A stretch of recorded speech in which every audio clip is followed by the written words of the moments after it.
Israeli Defense Minister plans to move Gaza's population to camp in Rafah.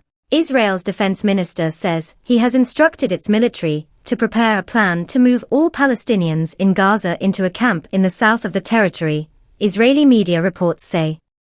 Israel Katz told journalists on Monday he wanted to establish a humanitarian city on the ruins of the city of Rafah to initially house about 600,000 Palestinians and eventually the whole 2.1 million population. He said the goal was to bring people inside after security screening to ensure they were not Hamas operatives, and that they would not be allowed to leave. If conditions allowed, he added, construction would begin during a 60-day ceasefire that Israel and Hamas are trying to negotiate. One Israeli human rights lawyer condemned it as nothing less than an operational plan for a crime against humanity. It is all about population transfer to the southern tip of the Gaza Strip in preparation for deportation outside the Strip, Michael Sfard told the Guardian newspaper. The UN has also previously warned that the deportation or forcible transfer of an occupied territory's civilian population is strictly prohibited under international humanitarian law and tantamount to ethnic cleansing. There was no immediate comment from the Palestinian Authority or Hamas.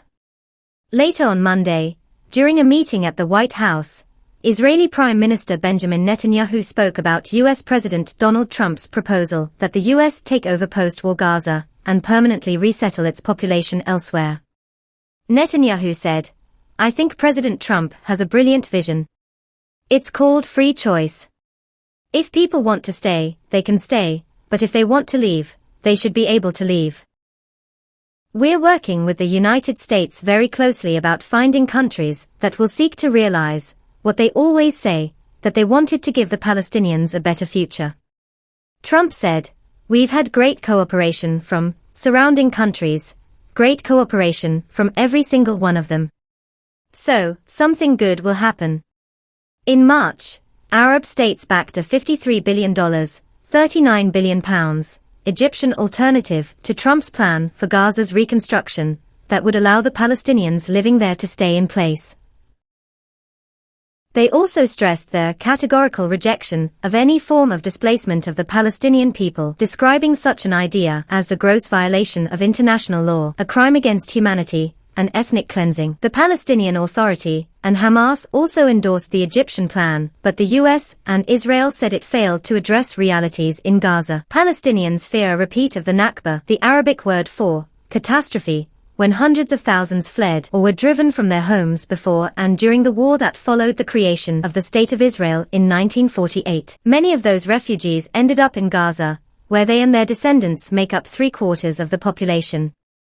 Another 900,000 registered refugees live in the occupied West Bank, while 3.4 million others live in Jordan, Syria and Lebanon, according to the UN. The Israeli military launched a campaign to destroy Hamas in response to an unprecedented cross-border attack on the 7th of October 2023, in which about 1,200 people were killed and 251 were taken hostage.